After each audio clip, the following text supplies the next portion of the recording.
The fire came without warning, a scream in the dark, a sky tearing open, a sound like bones breaking inside the wind. By the time the first drop of rain hit the ash, half the forest was gone, and only one creature moved between the smoking trunks. A raven, her feathers scorched, her wings trembling.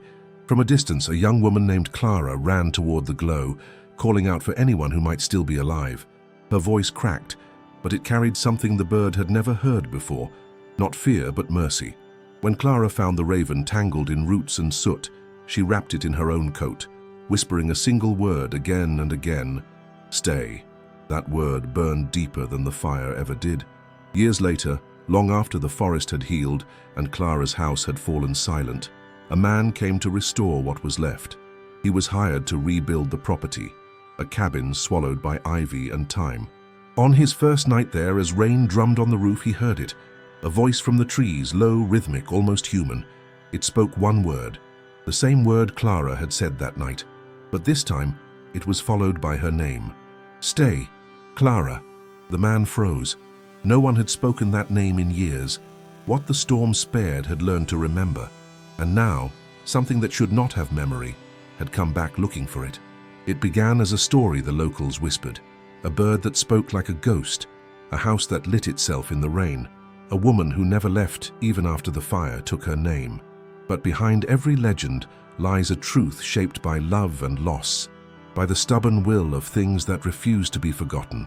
Before we begin, if this story finds a place in you, if you still believe that love can come back even after everything, hit like, subscribe, and comment the city and state you're watching from.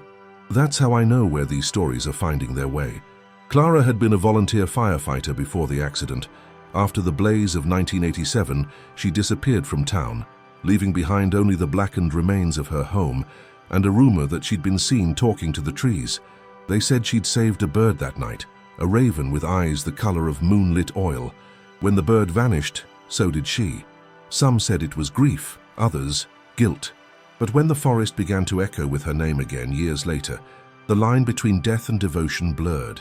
The story of the raven who remembered her name is not about haunting.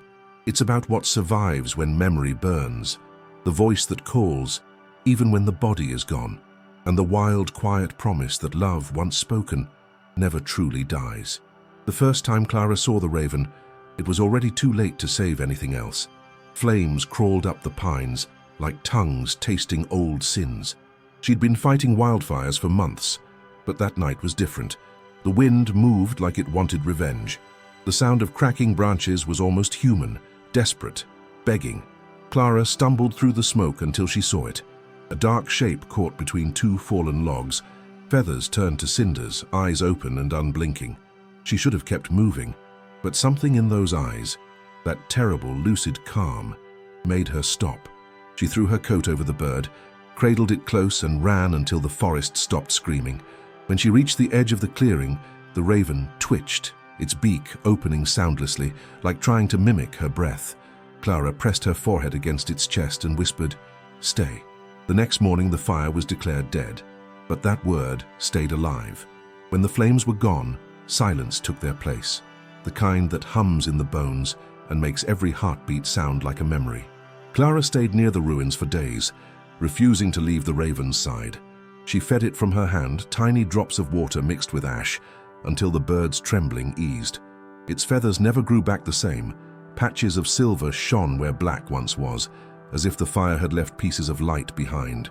She called her Ash, though sometimes when she forgot herself, she whispered, "Stay," instead. The bird would tilt its head as if recognizing the sound. The cabin was gone, but Clara rebuilt what she could, a shelter of scavenged beams, the smell of smoke clinging to her hair, to her skin, to her breath. Ash perched near her window each morning, wings tucked tight, eyes fixed on the horizon. She never tried to cage it. Maybe she understood that you can't hold on to something that remembers how to burn. They lived in that rhythm. Clara speaking softly, the raven listening, rain washing the ashes back into the earth. One night, thunder rolled low across the valley. The storm's arrival reminded her of that first night, the fire's roar, the same restless pulse in the air. She opened the window to watch the lightning, and ash flew into the rain, a streak of black and silver cutting through the dark. For a long moment, Clara thought she'd lost her again. Then, through the echo of thunder, came a sound that froze her in place. It wasn't the cry of a bird. It was her own voice, or something trying to be her voice, calling her name from the forest. "Clara?" She stepped outside, barefoot in the mud, rain running down her arms. "Ash?" she whispered. The trees swayed, answering in syllables that didn't belong to the wind. When the sound came again, low, deliberate, almost pleading, she dropped to her knees. The bird was on the branch above her, soaked and shivering, its beak half open. "Stay," Clara said. "Clara," the raven answered. From that night forward, something shifted. The forest no longer felt empty.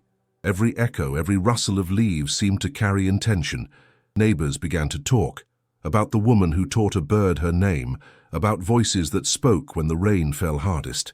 Most dismissed it as madness, the residue of loss, but others felt uneasy because sometimes when they passed her cabin at dusk, they swore they heard two voices, one human, one not, repeating the same word in unison: stay.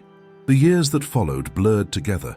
Seasons changed, the fire scars faded, and Clara aged faster than she should have. The raven stayed, always near the house, watching, waiting. The legend began to grow. A black bird that could speak the name of the dead, a woman who had never truly left the fire behind. And then one morning the raven was gone. No feathers, no sound, just silence, the kind that hurts. Clara searched for days, walking barefoot through the ash beds where the forest had once stood.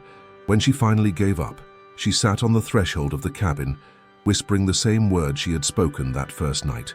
Stay. The wind didn't answer. The rain didn't come. The fire's ghost had finally taken everything. But memory has a way of waiting in places where grief refuses to die, and the raven, wherever it had gone, had not forgotten. Decades later, in the fall of 1987's long shadow, the cabin was little more than a skeleton. The vines had swallowed its ribs, the windows had grown cataracts of dust, and the forest had reclaimed what it once surrendered to flame. When Elias arrived to survey the land for restoration, he thought the stories were just superstition. Folklore meant to keep children from wandering too far into the woods. He'd grown up nearby, yet he'd never seen this place with his own eyes. The company had sent him to assess its value, but as he walked toward the clearing, something in the air felt charged, alive, as if time itself hadn't finished breathing here. Inside, everything smelled of smoke and iron. The walls were tattooed with black streaks, the floor damp from decades of rain sneaking in.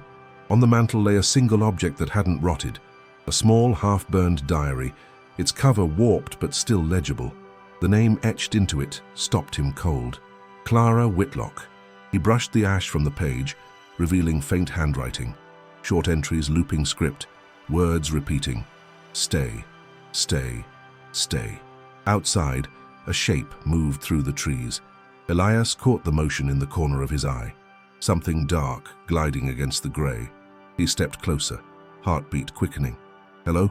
The forest didn't answer. Then came a sound so faint it could have been the wind, a voice, low and broken, forming two syllables. Stay, Clara. His body locked in place. He turned slowly toward the sound, and there it was, a raven perched on a fallen post, feathers glinting with streaks of silver. The bird tilted its head, studying him with impossible familiarity. He took a step forward, and the raven let out a sound that was almost laughter, almost a cry. Then it flew, vanishing deeper into the forest. Elias followed. The trail led him to what remained of an old well, half collapsed, ringed with moss. At the bottom shimmered something metallic, a small iron ring, dulled by rust. When he reached for it, the air seemed to tighten, the forest holding its breath. The ring was warm, almost pulsing. As he turned it in his hand, a drop of water fell from the sky. Then another. Rain. It came sudden, as if summoned, and through that curtain of water came the raven again, circling above him, calling out the same word until it bled into his chest. Clara. Elias stumbled backward. He didn't know the woman, but her name stirred something old, a memory that wasn't his, the smell of smoke, a voice whispering, stay, a fire that burned longer than reason. He ran back toward the cabin, clutching the ring tight. Inside, the temperature had dropped. The lantern of oil he'd lit earlier flickered, casting shadows that seemed to move on their own. On the table, the diary now lay open to a new page. Ink still wet, only one line written. The raven remembers. That night, Elias couldn't sleep. Every time he closed his eyes, he saw flashes, hands covered in soot, a woman's face half lit by fire, a black bird screaming into the storm. He tried to convince himself it was imagination, stress, the power of suggestion. But when he awoke near dawn, he found the cut-burnt feather char on his chest. It hadn't been there before. He picked it up carefully, and as he did, the faintest whisper filled the room. "Stay." The voice wasn't outside. It was behind him. He turned. Nothing. Only the sound of wings fading in the distance. By morning, the forest was silent again, but something had changed inside Elias. He couldn't leave. Not yet.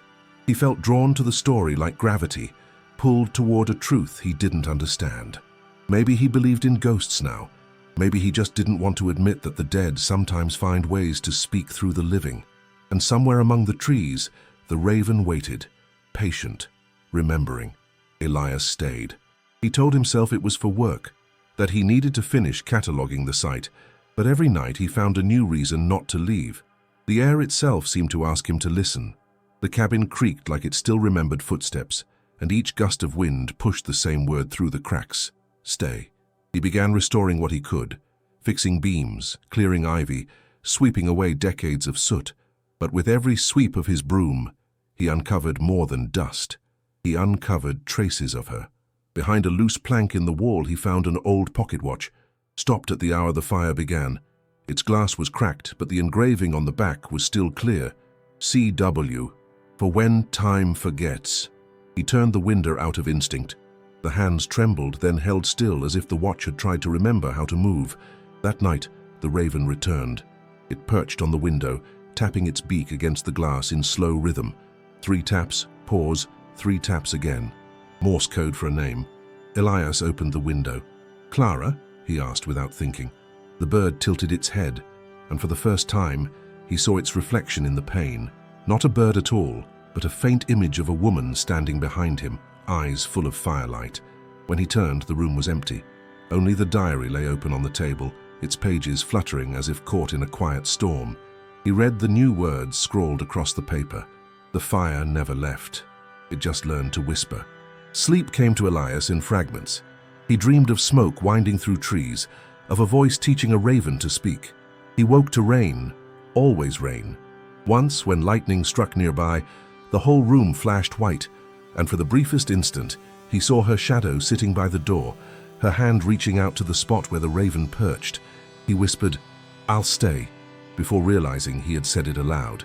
The raven echoed him perfectly. The next day, while clearing debris near the well, his shovel struck metal. He dug until he uncovered a small iron box, sealed tight by corrosion. Inside lay a few objects.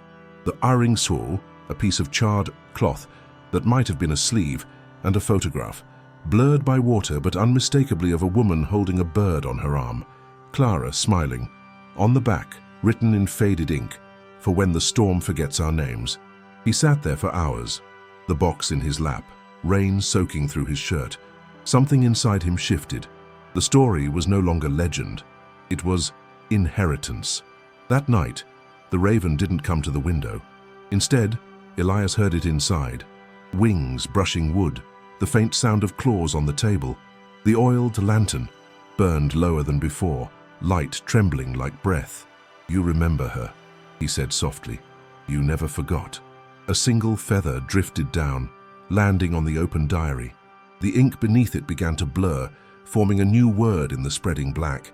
Elias. His throat closed.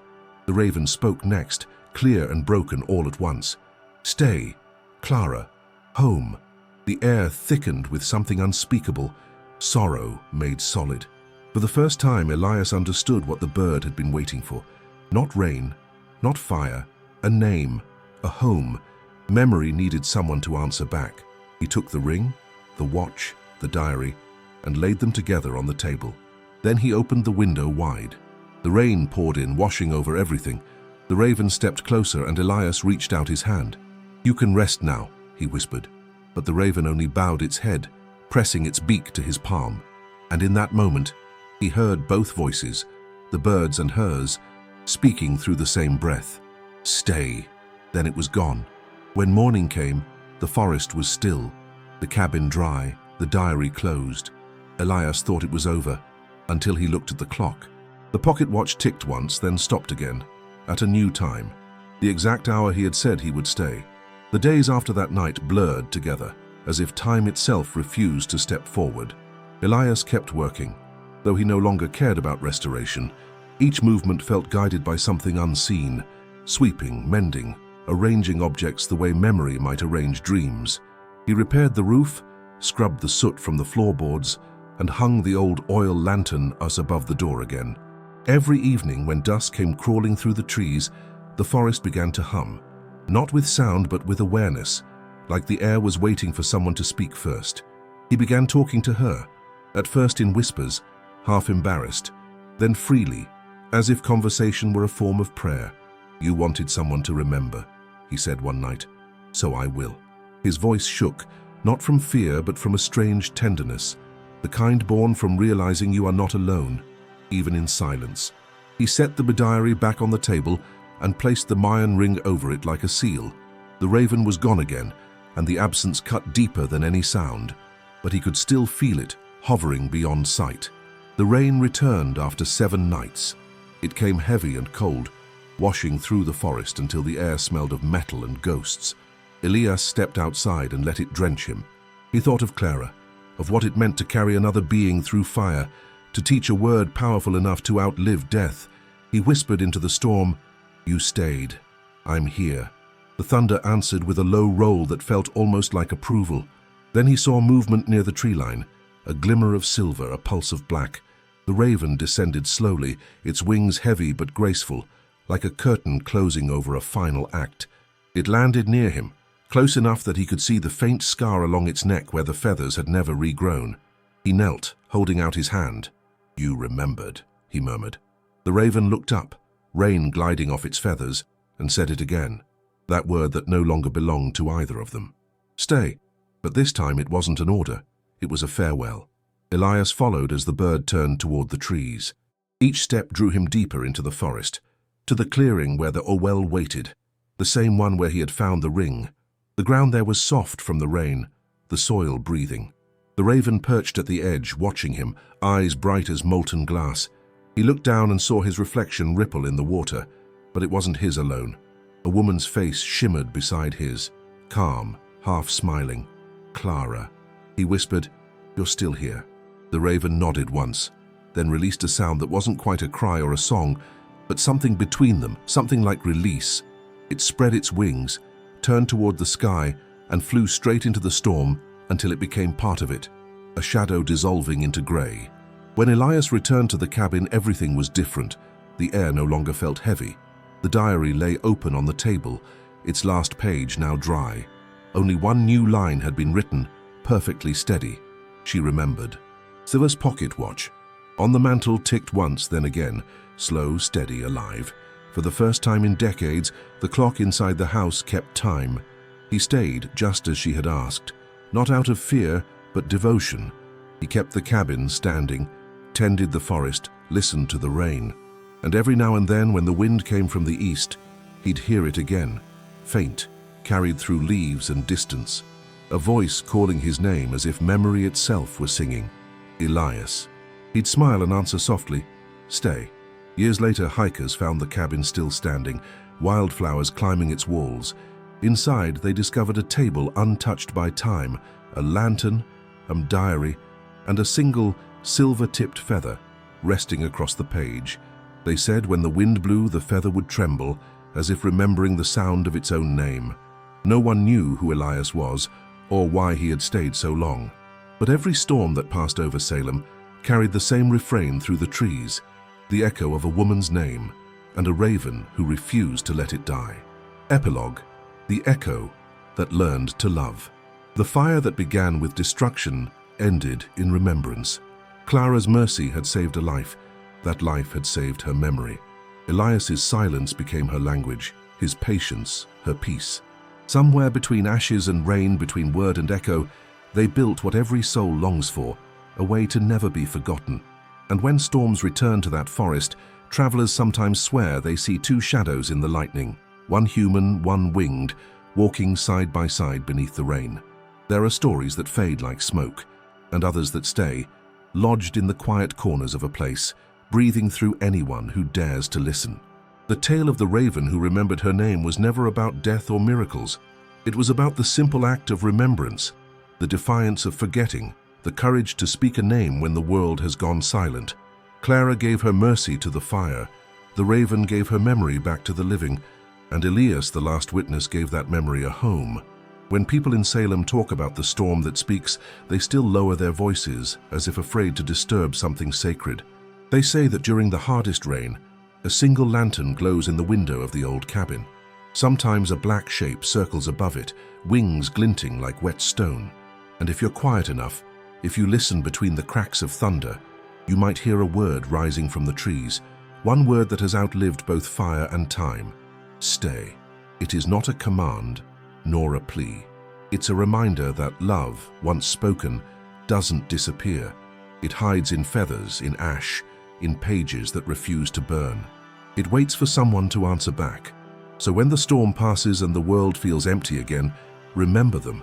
The woman who saved, the raven who learned, the man who stayed. In their silence, there was a promise that no act of kindness ever vanishes completely, and no name once carried by love is ever truly lost to the wind.